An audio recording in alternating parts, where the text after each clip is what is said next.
Y'all know what time it is. There we go. Yeah. Boom.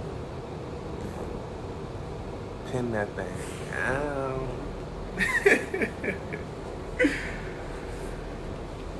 Okie dokie. Chapter 12 was long for no reason. Like, It how he gonna was. put chapter 12 so long in between two Yeah, short because chapters? then when I was thinking about adding an extra chapter, I was like, nah, we better not. Yeah. But then chapter 12 is just pretty much about him. His career? Yeah. Black Power, everyone. Welcome. Black Power. Welcome.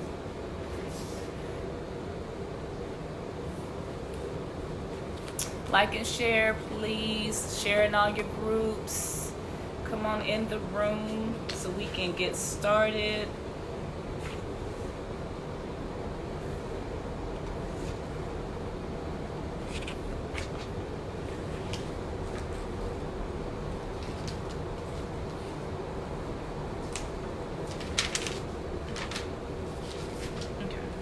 Black Power, everyone. Good morning. Good morning.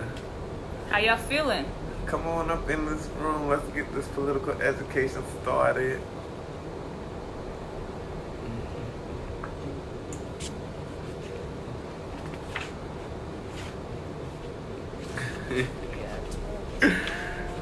So, what did you have for breakfast? Nothing? Girl, I'm sorry.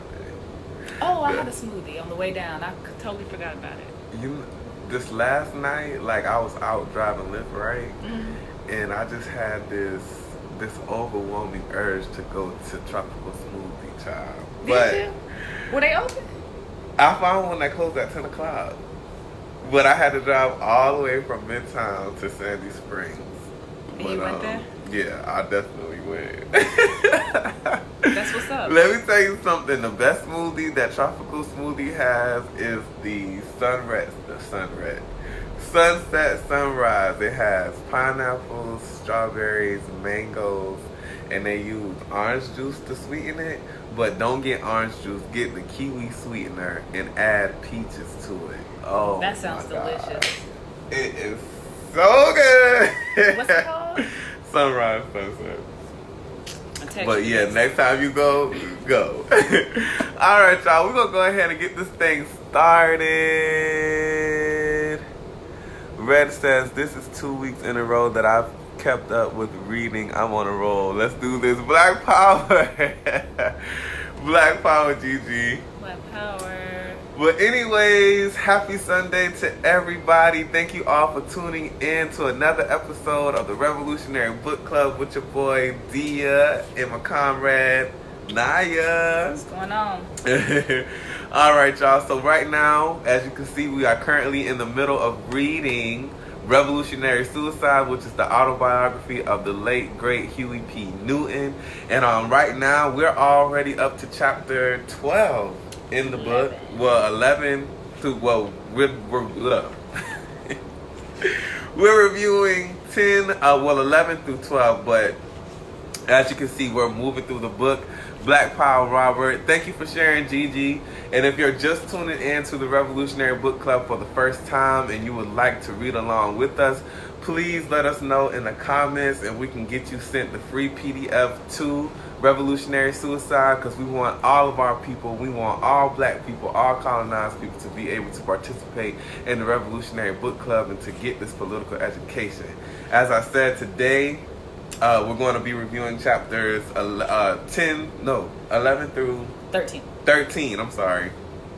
So, yeah, we're going to get this thing started, but I also want to let you guys know that the Revolutionary Book Club does serve as a revenue stream to bring in resources to Black Hammer and to the book club, so you can support Black Hammer, which is a grassroots revolutionary organization which me and Comrade Nyah are both a part of, and we would like you to become a part of too. But just to keep our campaigns going, to keep our food drives going, anything that we have going on, please donate, show your support. You can go to gofundme.com/blackhammer.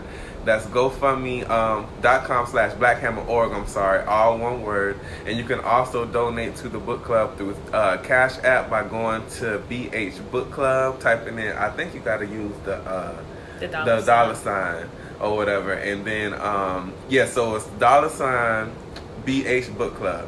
And you can also go to blackhammer.org and check out the donation features that we have there as well too. So you can support any way possible. That's right. Alrighty, so we're gonna go ahead and jump into our first chapter, which is chapter 11, and it's entitled Brothers on the Block. And I just want to say that it's a very fitting title for chapter 11. It's exactly what it says.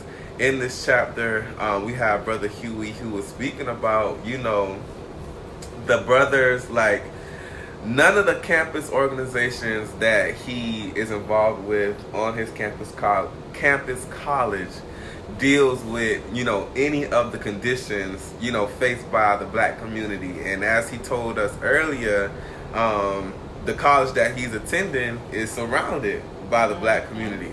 But here it is, you have all of these, so-called black organizations at this school who aren't addressing the problems, the conditions of the black community, which the school is situated in.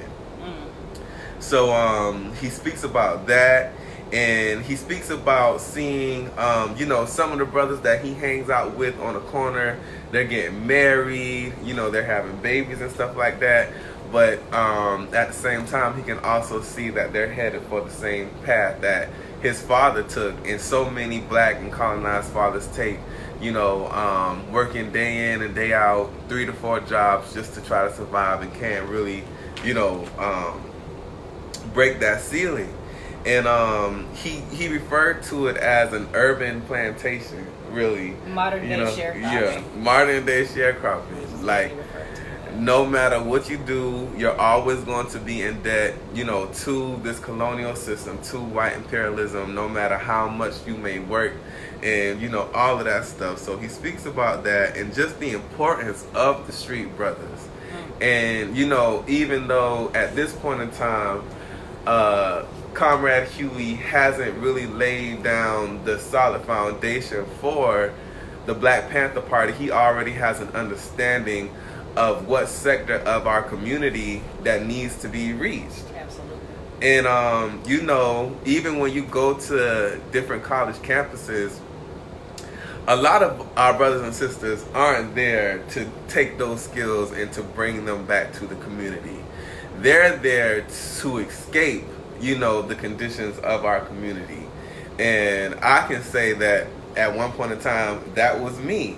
And, it's looked at like, if you're in the hood, you're living in the hood, if you're able to go away to college, then you become this neighborhood hero and, stuff like that. But again, a lot of, our brothers and sisters go away to school so they can have like that competitive edge within the white corporate world, and things of that nature. But even still, it doesn't address, the conditions that we face collectively as a people. You're just, moving as an individual to boost yourself up, versus participating in something that is going to, elevate the community out of the conditions that we face. And that's not to say that if you want, you can go away to school as long as you have the mindset that you're going to get these skills so they can be used towards the liberation of African and colonized people.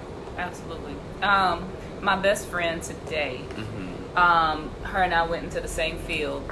And one of the things, even before I was there, years ago, over a decade ago, she would always say, whatever it is that I do, I want to be able to take it back to my community. And that that was, like I said, over a decade ago. And she had that mindset that she wanted to do something for her people, and she didn't want to leave the hood or leave her community behind when she finished getting her degree. She wanted to put whatever efforts she could back into the community. Yeah. And that I will always respect. That's what we have to do. And it's just unfortunate that we as African and colonized people, that we don't have our own institutions to send our people to receive a higher education. But we understand that in the meantime that we can go onto these college campuses, collect these skills and then bring them back and exercise them within the community. So yeah, and I just think that is really, I just really like how Comrade Huey in this chapter does speak about, the brothers that's on the corner, the sisters that's on the corner, those being some of the most downtrodden, spat upon sectors of our community, because, here it is, we have our brothers and sisters out here, committing crime according to what imperialism has laid it out to be. But when you get down to the most simplest terms of the whole situation, these brothers and sisters are just trying to survive. And just like Comrade Huey says in this chapter, that he always makes it a point that if he's at a party, if he's just standing on the corner, he's going to make an effort to rap with these brothers and sisters to teach them something, even if education. Exactly. Even if it's just reciting poetry, or just discussing some type of philosophy that that he's learned, and he wants to turn that knowledge over to the brothers and sisters on the corner. And if you call yourself an organizer, if you call yourself a revolutionary, you understand that is where the heartbeat of the revolution is. It's not on these campuses, where you have these aspiring, black intellectualists and, all of these other, different forces who only want to forward, not forward, but to only, pour their skills into white power. That's not where the revolutionary. That's not where the revolution is. It's where the people. It's with the brothers and sisters on the corner. Absolutely. It's with the brothers and sisters that you see stealing out of Walmart. To be keep it 100. Yeah. To really keep it 100. It's with the brothers and sisters that you see, selling them nickels and dimes on the corner and things like that.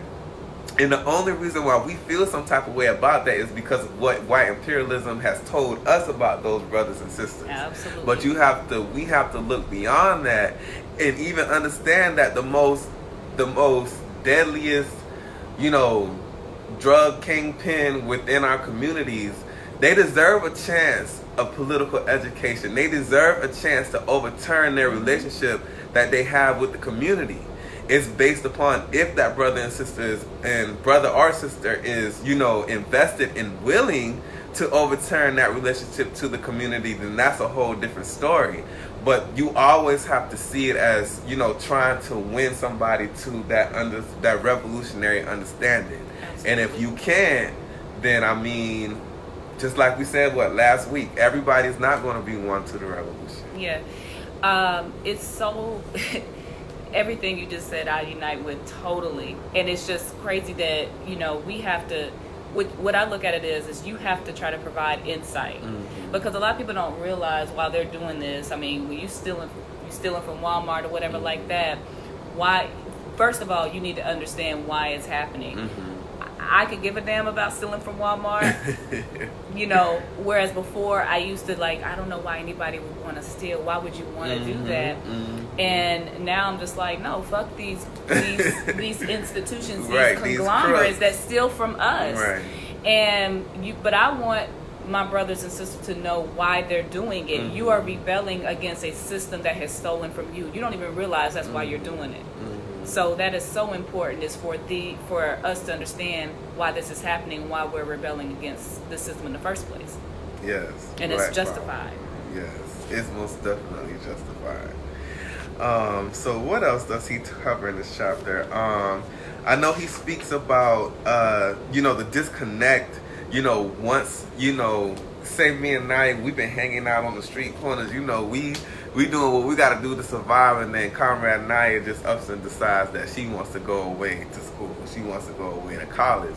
And Comrade Huey speaks about the disconnect that, that he saw with a lot of the brothers that he would hang out with on the corner, and then they would decide that they wanted to assimilate into the system, and just how awkward that was for him. And then he also speaks to, at the end of the chapter, in 1965, what he says is his first interaction, well, his first time standing up to the pigs, which involved like this white driver sideswiped a brother's car or whatever, and so they basically got into an argument.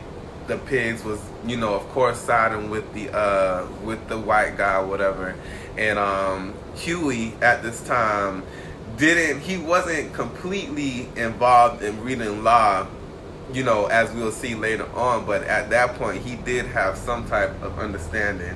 And he went over there, he confronted the pig and things. I don't think he says what happens to the brother who was involved with the accident, but he does let the pig know that just because you got a gun and all of that other bullshit, it does not intimidate me. I'm not afraid of you, and all of that other good stuff. So yeah, that was really powerful. Yeah.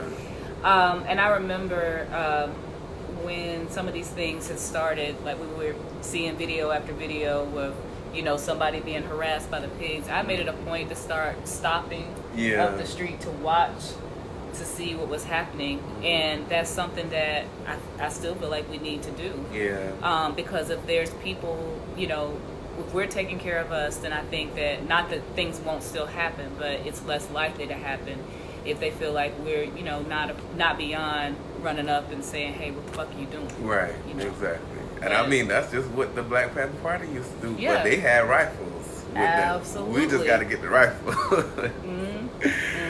So, okay, let's go ahead and move on to our hashtag Read That Back Parts for Chapter 11.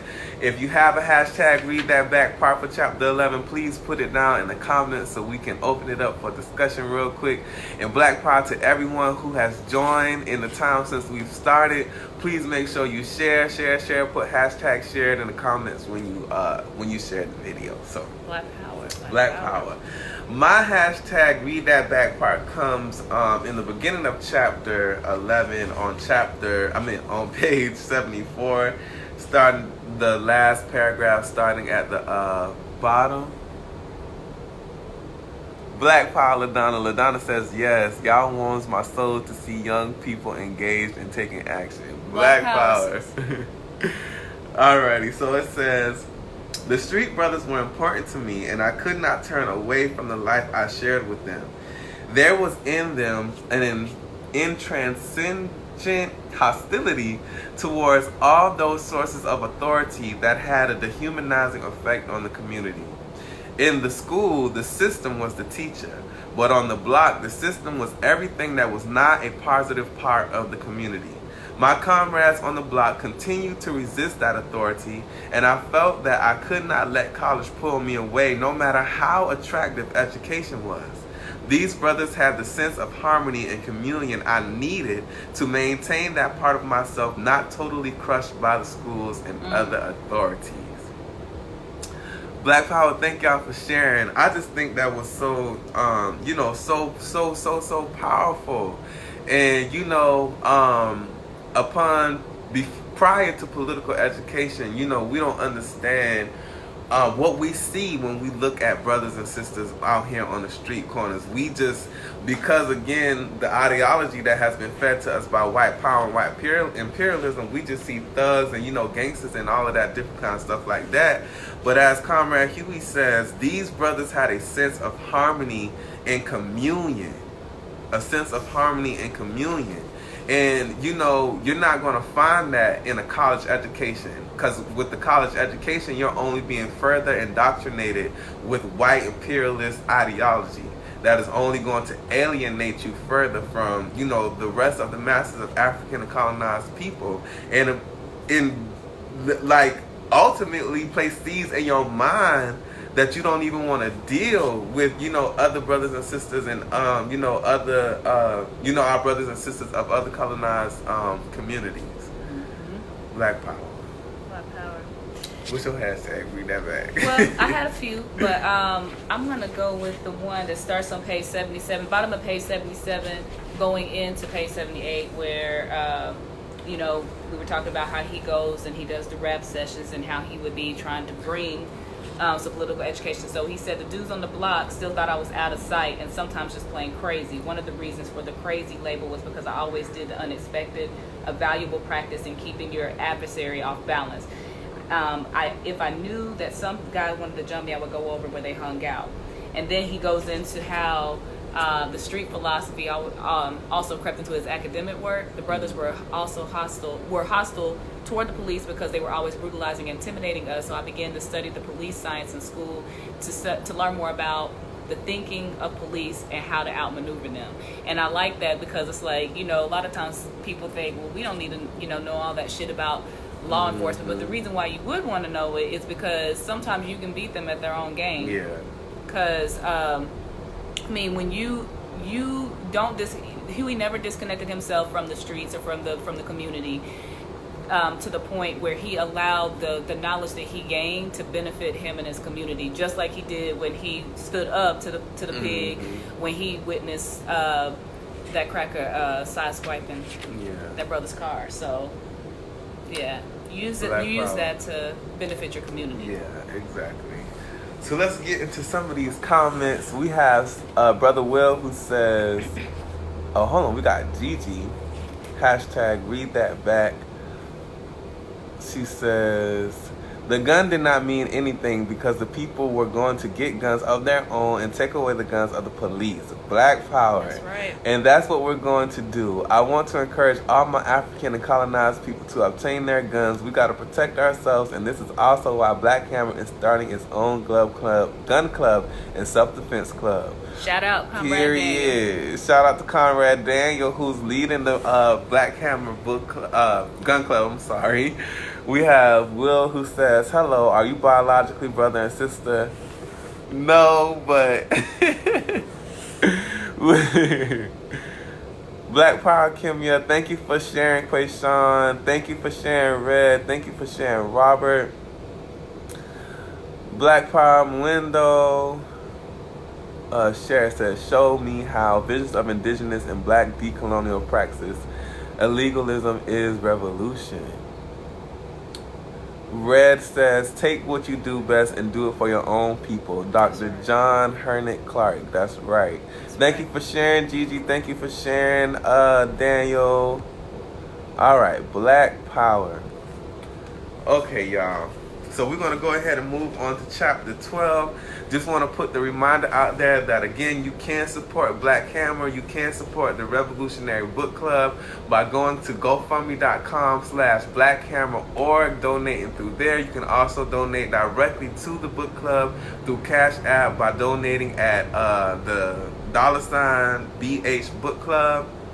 And you can also go to blackhammer.org and donate through blackhammer.org as well. So we can keep the Revolutionary Book Club going, so we can keep Black Hammer going, and so we can continue to fight for our liberation and freedom. Black Power. So chapter 12, which was I enjoyed. It was long, but I enjoyed it. Yeah. I enjoyed reading it. And basically Huey opens up by saying first that the only reason why he began to study law is to become a better burglar. And I mean,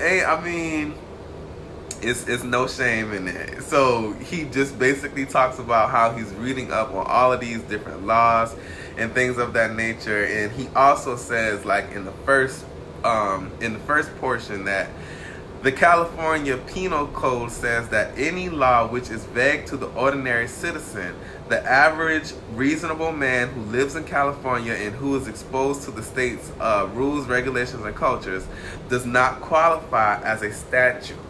Now that was kind of. Do you understand that? Basically, if the average person can't understand it, then it really should be enforced. Oh, okay. I got you. So yeah, he speaks about that and how this knowledge that he was getting through studying all of these different laws and things, it was equipped to him to be able to commit petty crimes, because we understand that while Huey is in school at this time, what he valued most was being able to be at home, reading different books and things of that nature. And for him to be able to commit petty crimes and to have, some source of income coming in, he had more leisure time. And at this moment, that is what, he really wanted. So he just basically speaks about all of the different crimes that they used to commit, how they would go to, different neighborhoods and stuff like that, and how they would even rob cars like in broad daylight. And just like broad daylight. They carried it out. Yeah. I mean, so let's see. For one example, he says, we burglarized homes in the Oakland and Berkeley Hills in broad daylight. Sometimes we borrowed a pickup truck and put a lawnmower or garden tools in it. This is so smart. I'm sorry. So smart. Then we drove up to a house that appeared to be empty and rang the bell. If no one answered, we rolled the lawnmower around to the back as if we planned to cut the grass and trim the hedges. Then swiftly, we broke into the house and took what we wanted. So then he goes and he speaks about how they would break into cars and things like that. And also this whole credit card scheme, how they would get, if they knew small business owners, right? They would get the small business owners to say that they had employed Huey and his friends for like maybe 5 years and all that kind of stuff like that, just so they could go and open up credit lines with all of these different stores. So they would go, get the credit line open and then charge, like max the card out and put down like a $20 payment on the card, and then just never, just never follow up. And it's, I believe for a reason for us why it's so comical, because we know people who've done this shit. We know people who do this shit. But it's almost, like you have to just laugh to keep from crying, because this is the type of stuff that we have to do to survive. Yeah. We have to do this stuff to survive. And it's no way that you could tell me, you have all of these people come and go to school, get an education. So what are you supposed to do in the meantime? What are you supposed to do in the meantime while you're collecting this education and things of that nature? Because poverty is how do you say? Poverty isn't something that is just going to go away because you went to school and get an education. Poverty is like here in the right now, like in this moment where you have to face a crying 3-year-old that you can't feed. So you're going to feed them books for an education? You're going to feed them this education that you're getting? Or I'm going to have a job maybe when I finish this program, but what you going to eat today? Like, poverty is immediate. That has to be addressed today. And how can you address poverty? How can you feed that starving child? How can you get Pampers? How can you pay that phone bill? Is to go to these white wealthy communities, break into houses, steal what you got to do. Or some other means. Yeah. And then even if we you got a job at McDonald's or Burger King, you trying to do the right thing. You trying to go by the 9 to 5. But even that $7.50 an hour is not going to be enough to adequately address the needs in the home, especially when you're living steeped in poverty. And isn't it great how they love to romanticize how hard we have to work? Mm-hmm. Oh, you're such a hard worker. Mm-hmm. Look at you struggling every day. Why the fuck am I having to struggle every day? And your white ass is just sitting here. You can call your dad. You can pull from savings. You can pull from all these stocks and bonds that y'all have and everything. And you're romanticizing the fact that I have to fucking struggle?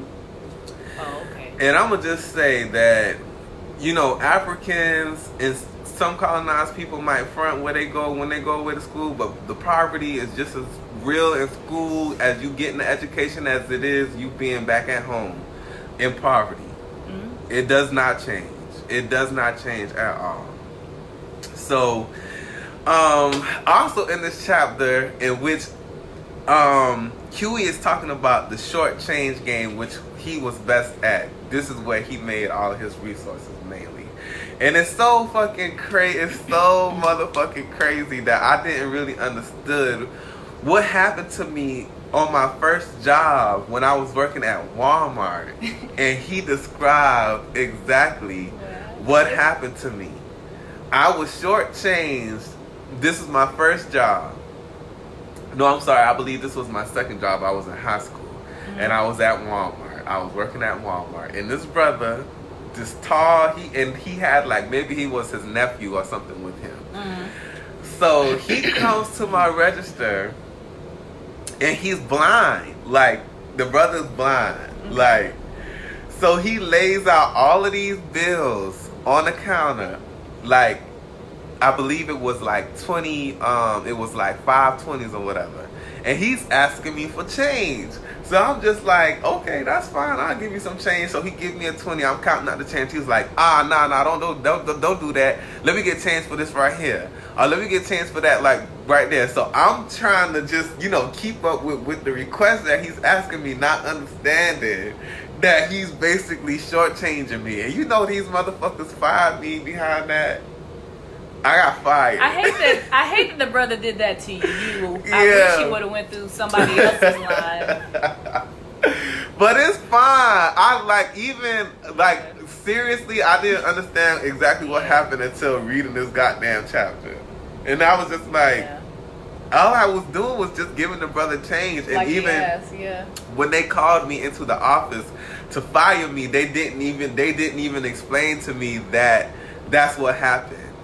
Robert says, that shit happened to me too.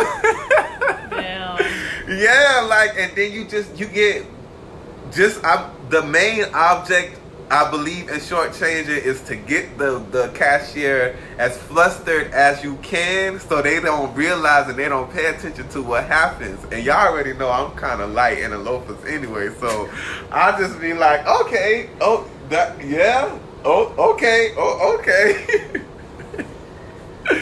But he got me. But I mean, it don't really matter. But so in this chapter, what carries out for the majority of this chapter is when he speaks about getting caught up in this case behind some stolen books. And it's this white student who's accusing Huey of stealing the books, but Huey says that he didn't steal the books. The books were stolen, but then somebody sold the stolen books to him. But he didn't have anything to do with the books being stolen, so he decided to defend himself. And he talks about, just the satisfaction that he felt with being able to defend himself, because, when you defend yourself, you're not regulated by, the rules or stuff like that you see happening going on into court. And he even says that, you're able to say what you want to say. You can laugh if you want to laugh, and you can do, you can move how you want to, and nobody is putting words into your mouth. So this whole case that behind these stolen books goes on for a total of 9 months.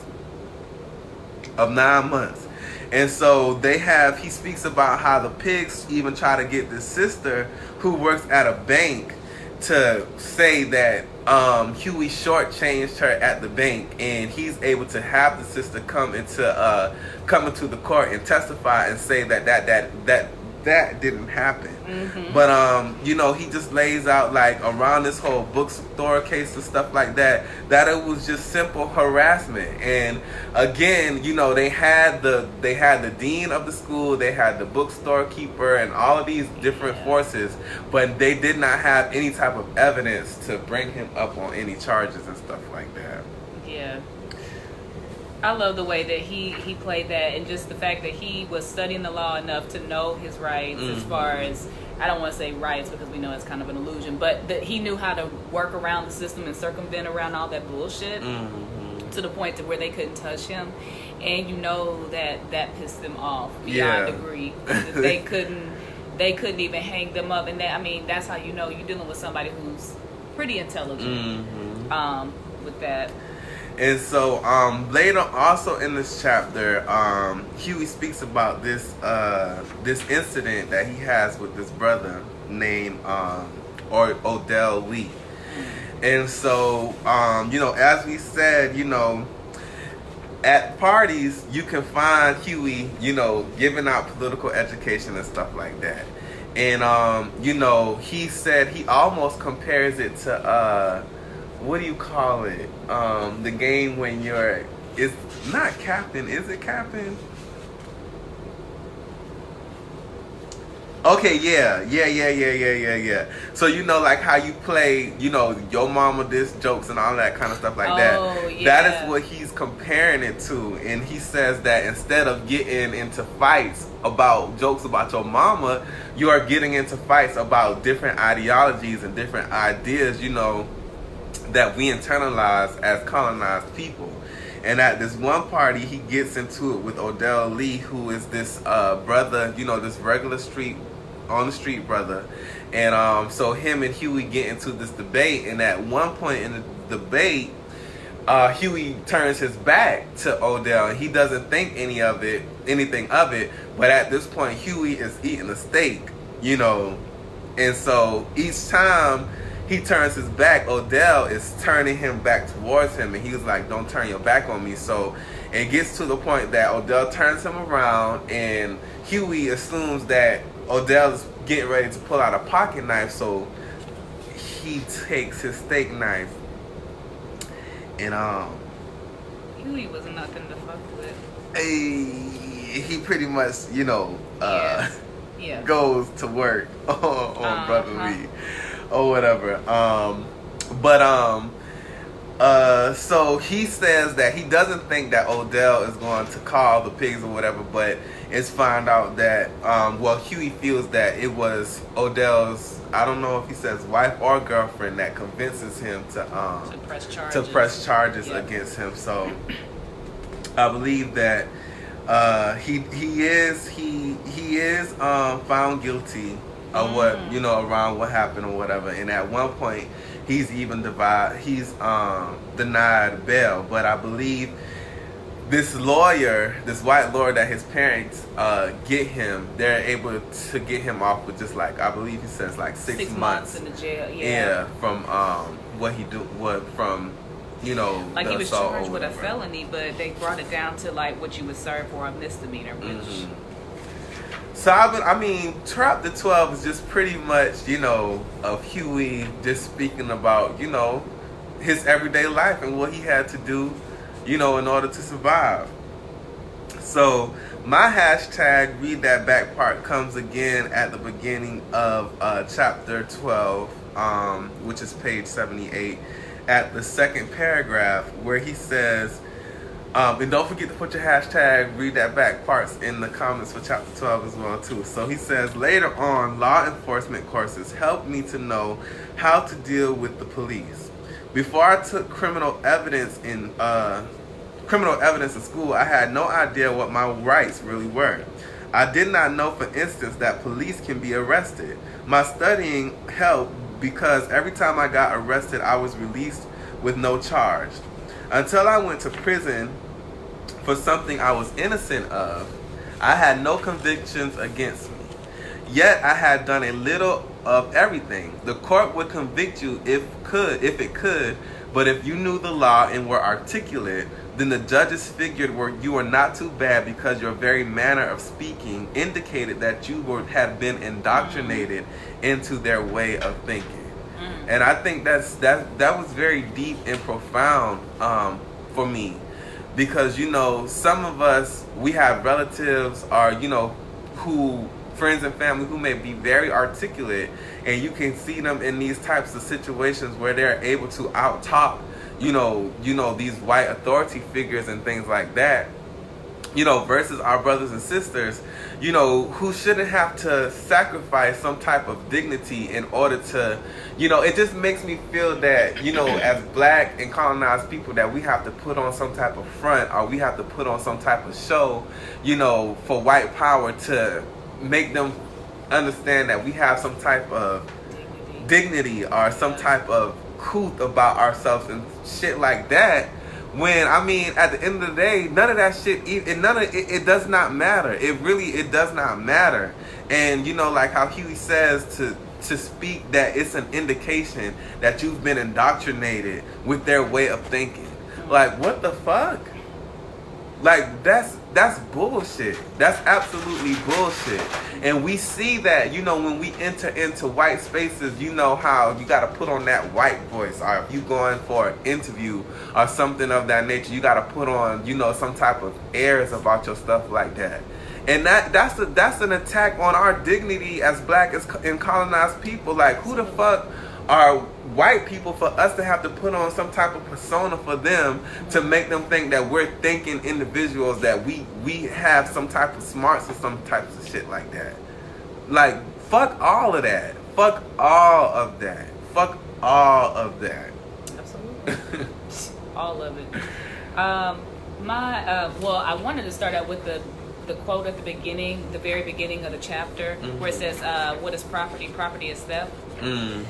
I like that. And then also on page 90, it said, after they're talking about the outcome with the Odell Lee case, he said, I was found guilty as charged, but only because I lacked a jury of my peers. My defense was based on the grounds that I was not guilty, either by white law or by the culture of the black community. I did not deny that I had stabbed Odell Lee. I admitted it, but the law says that when one Caesar feels he is in imminent danger of great bodily harm or death, he may use whatever force necessary to defend him. If he kills his assailant, the homicide is justified. This section of the California Penal Code is almost impossible for a man to defend himself under unless he is part of the oppressor class. The oppressed have no chance. For people who sit on juries always think you could have picked another means of defense. They cannot understand the danger. And the reason I picked that was because the illusion that we would ever get a fair and just trial with people who, one, don't understand the way that your community would operate. Because what Huey was pointing out was that white people do not know the rules of black culture or the black community and what we would find to be justifiable or non-justifiable. So who are they to sit on a trial and come back and say, oh, well, we don't feel like it was justified that you hurt this other black man who knew you or knew what he was doing to provoke a situation, whereas people from that community, actual jury of your peers, would have. And they would have justly been able to decide whether Huey would have been guilty or not. So I think that's because how many, probably 99%, I don't know of any juries that, you know, when black people go and actually have their case heard, they're actually heard by a jury of their peers, which is why we should never anticipate that we would get a fair and just trial. Right. Black Power. So let's see what's being said in the comments right here. Black Power, Erica. Black Power, Erica. She says, I did do my reading, but I didn't do...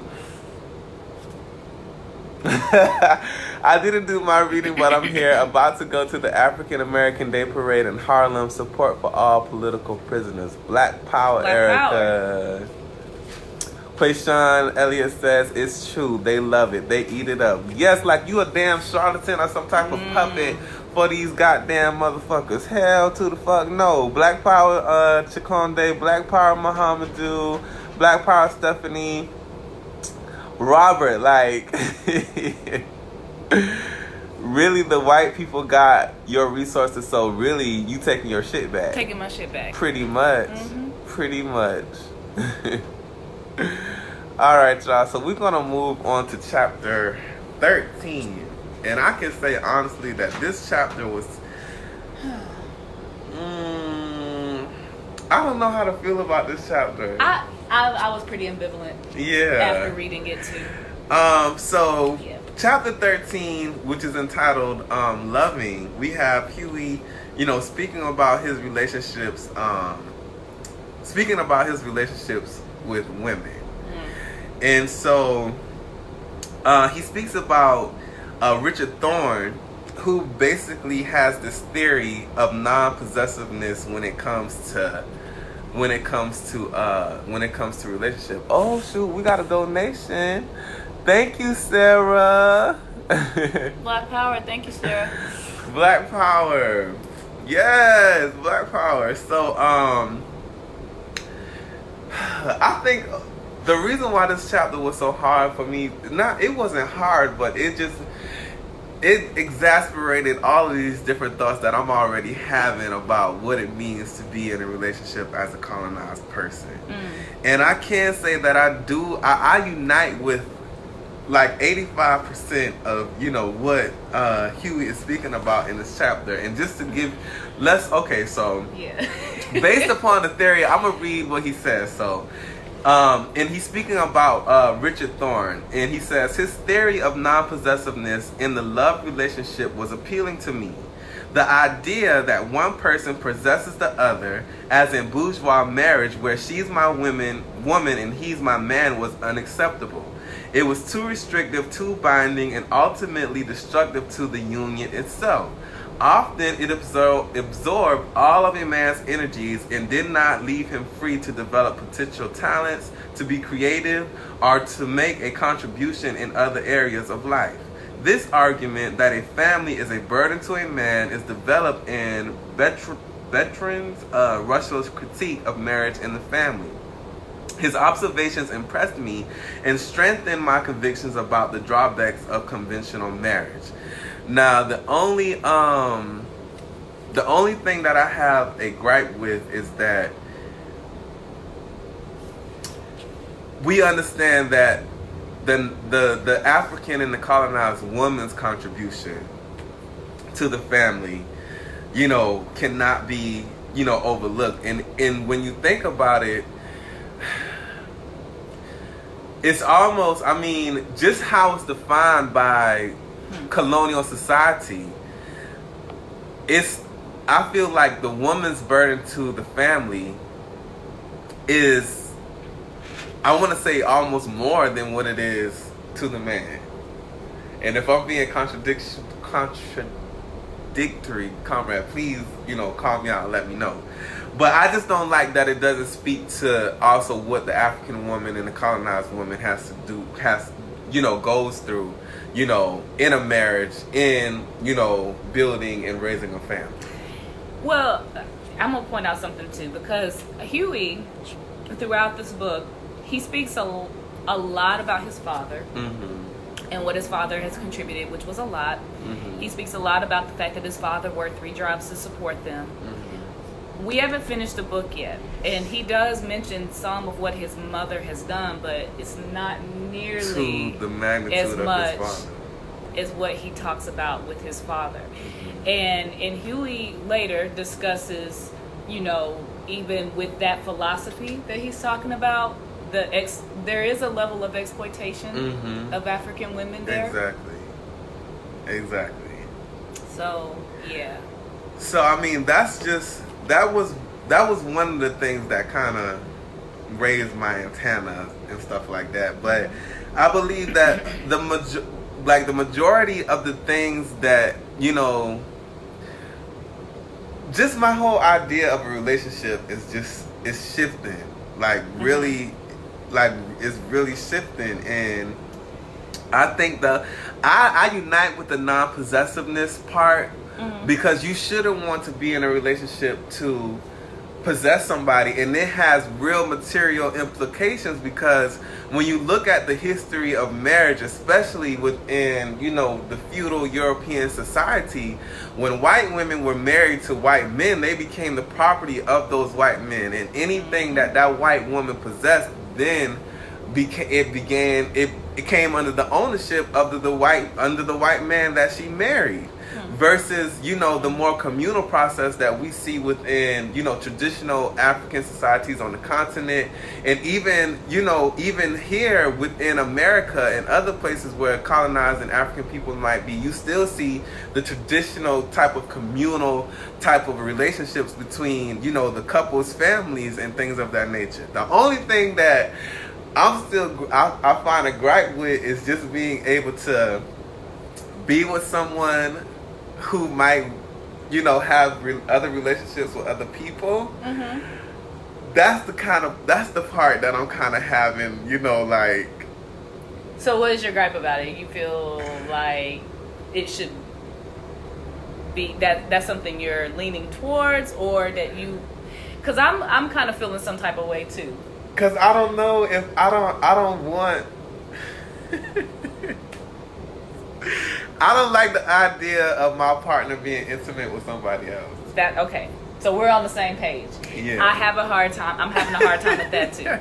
And but I guess what's for me, why I'm so conflicted with that is because if I don't want my partner to be intimate with somebody else, am I really being non-possessive of my partner? I think I'm looking at it like this. If we both agreed that we were going to enter an exclusive relationship with one another, it's more about that's what we agreed to do. Mm-hmm. This is the type of relationship we both want. Mm-hmm. At any point, either of us can leave that type of relationship. Mm-hmm. I definitely don't believe in anybody being forced into a relationship they don't want to be in. Okay, let me ask you this then. Let me ask you this. So, if they came to you and was like, it's this chick that I'm feeling. Mm-hmm. I might want to get down with her. Okay. How do you feel about that?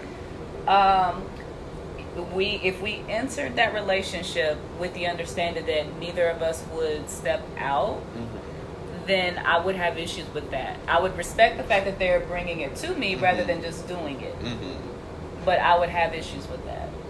Based on what I know I would want out of a relationship. That's me though. See, for me, it's like, it's almost like a sliding scale. I don't know. Like, mm-hmm. if my significant other was to come to me and tell me that they wanted to be intimate with someone else, mm-hmm. my immediate reaction would be, I would be upset. But I feel like, just like how you said, like, if it's laid out in the beginning, if the terms is laid out in the beginning and y'all have that understanding, it's fine. But do you base that understanding on you wanted to make your partner happy?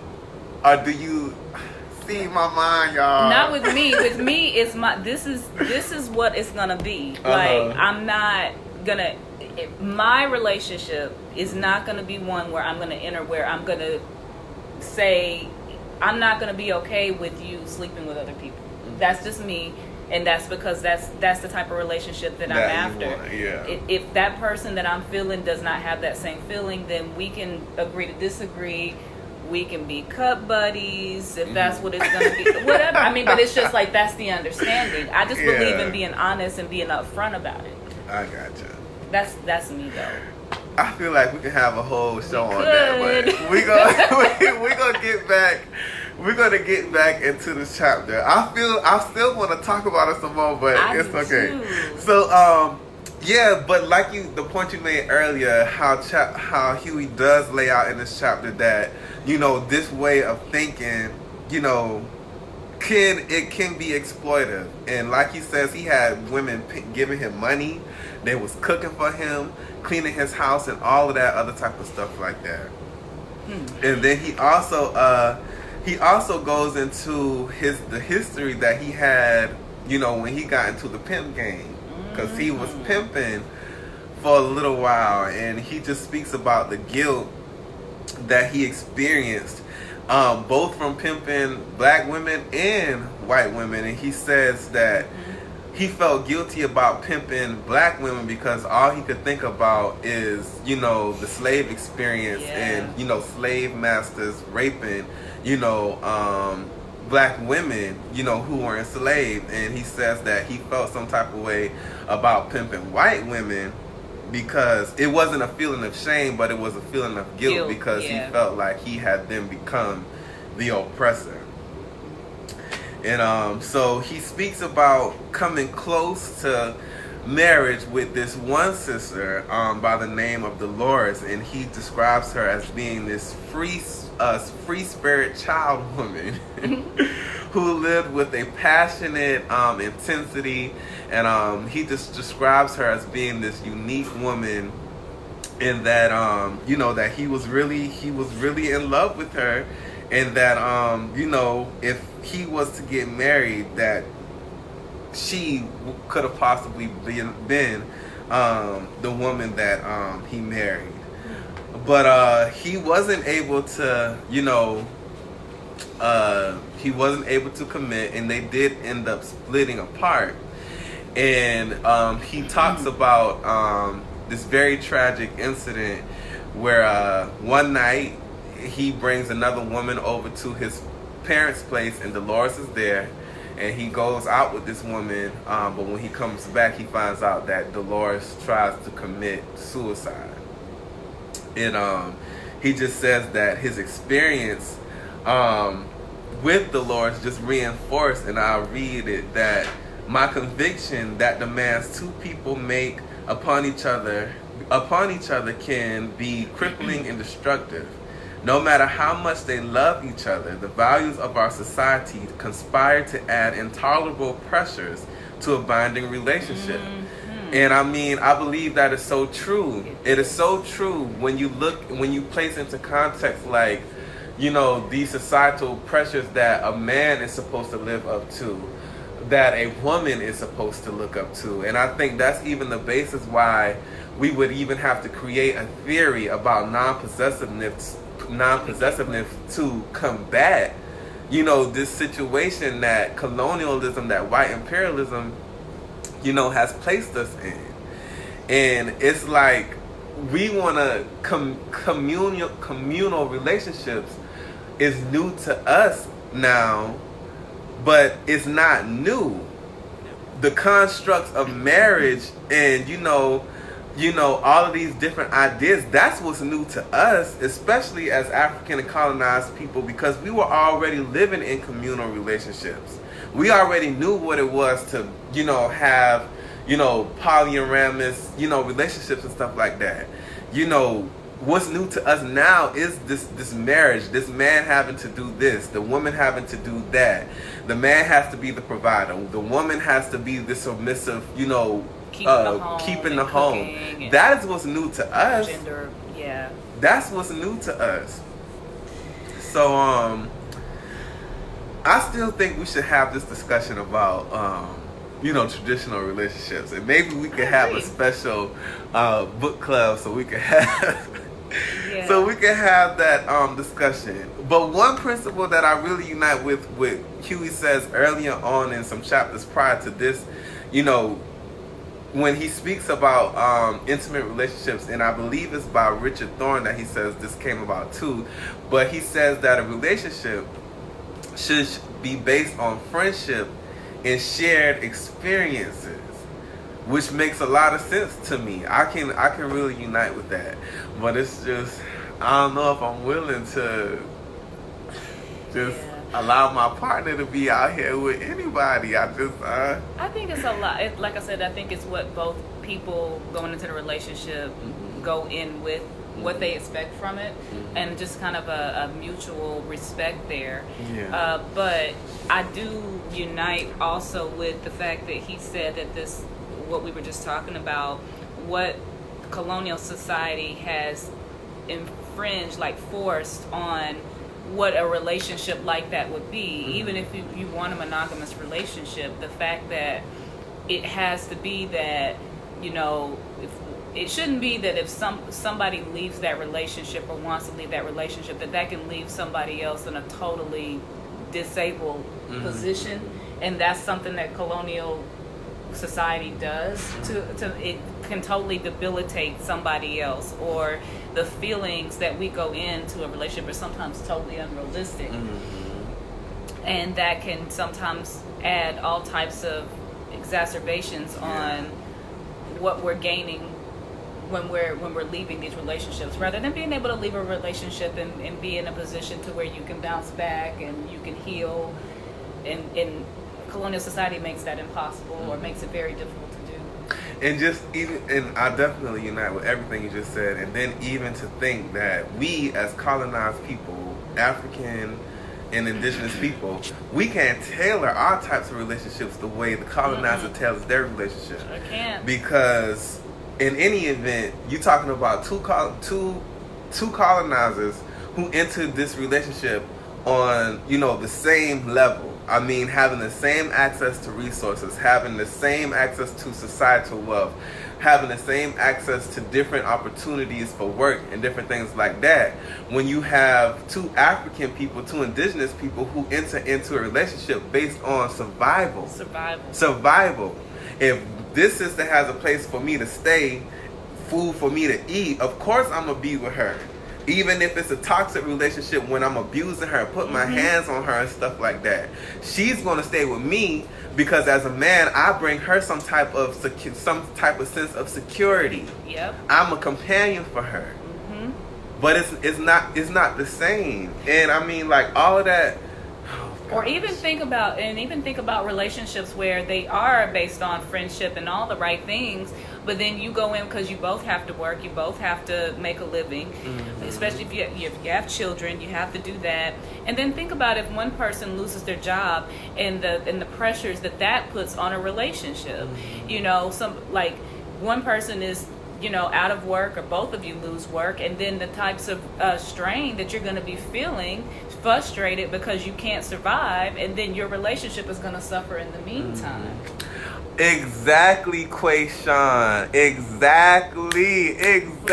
The Prince Charming fairy tale BS really sets us up for this. Girl, you don't understand, like, that has been, listen. Girl.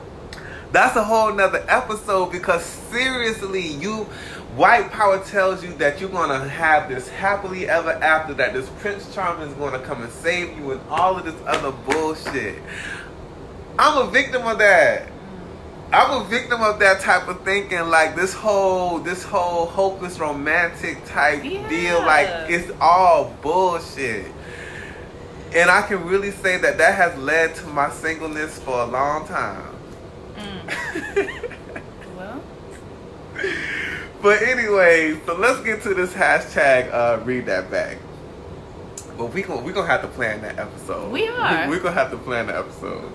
So this is my hashtag read that back part, and it comes on page 98 at the bottom, the last paragraph. It says, these contradictions have been solved by the values of Black Panther Party and by the party's communal life. The closeness of the group and shared sense of purpose transform us into a harmonious, functioning body, working for the destruction of those conditions that make people suffer. Our unity has transformed us to the point where we have no compromise with the system. We have the closeness and love of family life, the will to live in spite of cruel conditions. Consciousness is the first step towards control of a situation. We feel free as a group. We know what troubles us and we act. Bourgeois values define the family situation in America, give it certain goals. Oppressed and poor people who try to reach these goals fail because of the very conditions that the bourgeoisie has established. This is the dilemma. We need a family because every man and woman deserves the kind of spiritual support and unity a family provides. Black people try to reach the goals set by the dominant culture and fail without knowing why. Black power. Yeah, that was something I had highlighted too. There was a lot of things in here that I highlighted throughout this chapter. We already talked about the exploitation of women and everything, and like you said, we could just have a whole episode around this conversation. I did highlight the very last paragraph. We choose to live together for a common purpose, and together we fight for our existence and our goals. Today we have the closeness, the harmony, and the freedom that we sought for so long. And I just want to know more about what that looks like. That's what I found myself. One of the ways I found myself leaving this chapter was I wanted to know kind of what that layout looked like. Yeah, because it did make me question, like, what about, like intimate relationships, that one-on-one type, intimate relationship. Yeah. And I want to say that this is where I'm at. Like, if my partner was to come and tell me that they wanted to be intimate with somebody else, I feel like I would allow them upon my participation. But if they wanted to go out and do it individually, I think for me that's where the problem comes in. Yeah, and I like. Okay, so like, no.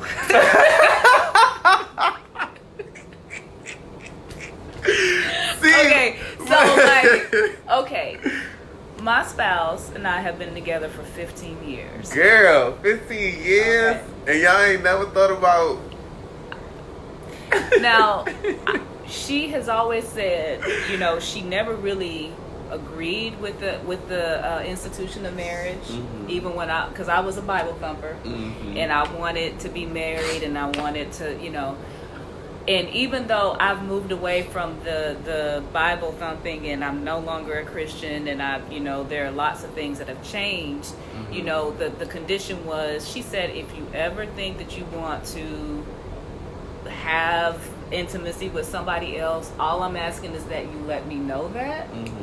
And I told her that would never happen, because I my relationship, I'm not saying this for everybody. I feel like I want a monogamous relationship, and I still want that. Black power will save a girl. And so it's hard, because it's like, am I going based on what I know because of colonial society? And and I'm happy with my partner. I don't want to change that, but I do believe that people have, like I said, when you go in together and you put something on the table, it's more about the trust and kind of what you agreed on in the beginning, and that can always be changed or ratified, and conversations are had. Like, it's no fixating, but it's just like, I'm like you. I just don't know that I could, that I would be okay with somebody else They can't do it individually. They just can't. If I'm not involved, if my partner wanted to have, like a threesome and stuff like that, I'll participate, but I can't. I wouldn't be able to. Without you being there. And I just feel like there's other things that can creep in, and trust and things like that. And that's not to say that you can't have some type, of course you want to respect the individual that you might be bringing in to participate, but at the end of the day, because there's feelings, there's emotions, and then people get attached. That's okay. I mean, I'm gonna give you an example. We gotta wrap this up. But go ahead, Conrad. Go ahead. So, like, one example would be something like surrogacy. Okay. You've heard of like situations where, people have a surrogate come in and they want to have. So then there's, when you're carrying a child, whether or not you develop a bond. And that's one of the things, like, sometimes it's not that other people can't be caregivers for the child, but it's more like sometimes you develop a bond that goes beyond what you might have. It's just those things potentially happen. The bonds that we develop with our children, or with people that, even if it was something where we were raising a child for a time frame, and then something happens where that person can come back and get their child, and you've developed this bond that goes beyond that. There are human feelings and emotions that happen, and sometimes it's just doesn't always go as planned. And when people get sexual experiences, those are really intimate to me. I think that's true. Not to everybody, and it's just, that's true. I feel like there's so much more that's being said with an act like that, and especially, it's like I said, it's the way I'm wired, and then colonialism plays a part in that. See, that's why all these answers lie in the revolution, because when we free and we're self-determined, we can determine what our relationships will look like. Yes. We can determine that. Yes. We definitely need to have an episode where we hash all of that out. Well, let's jump into these comments real quick before we get out of here. Onyx says, Polyamory takes hella trust and authenticity. Most people in this generation are not capable of being respectful. That's true. That is true. Let's see here. Stephanie says, me and my boyfriend are polyamorous. For us, it's about how we know one person cannot fulfill our needs 100%, especially because I'm bi. Jealousy comes up, but I realize I'm responsible for working through my own insecurities. So wait, is that insecurity on your part, or? I mean, if jealousy is, yeah, because, I mean, like I said, I think it depends on what you go into the relationship and what was laid down in the beginning. She said they're polyamorous, so that's a... Yeah. Erica says, yes, I gave up on that. I have expectations based on concrete language and communication with my partner. Okay, yes. Let's see. Erica also says, that means we're not exclusive and I'm going to use condoms and start dating other people. I don't have time for that. He can rock out and you know what it is when that type of convo happens. She's got a point there. Hold on, let's see. Yeah, I can't do the poly thing. There's health risk pertaining to that. People who can, good for them, but I ain't one of those women that can do that. That was the other thing. We didn't talk about it. Oh, I was thinking about it because there are health risks. That's true. That is true. And precautions you should be using. Yes. Hashtag read that back. Stephanie says, different cultures use the same words with different meanings. All belong to one society, yet live in different worlds. That's true. Well, we're gonna have this. Oh, okay. Stephanie says, hashtag read that back. The contradictions have been solved by the values of the Black Panther Party. In the party, we formed a family, a fighting family that is a vital unit itself. That was a good chapter. I mean, I think it was good for the conversation. And well, we're gonna have that discussion. But anyway, thank you all for joining us today. Thank you for the donation that we got today. I just want to go ahead and let you guys know that we won't have an episode of the Revolutionary Book Club next week Sunday. Excuse me. My grandfather passed away this past Thursday. So I'll be traveling home tomorrow for the funeral and just to be with, my family and things of that nature. And so, I won't be here. And I know Comrade Nyah has an engagement on that Sunday as well. But just know that when we do return, it's going to be chapters 14 through 16.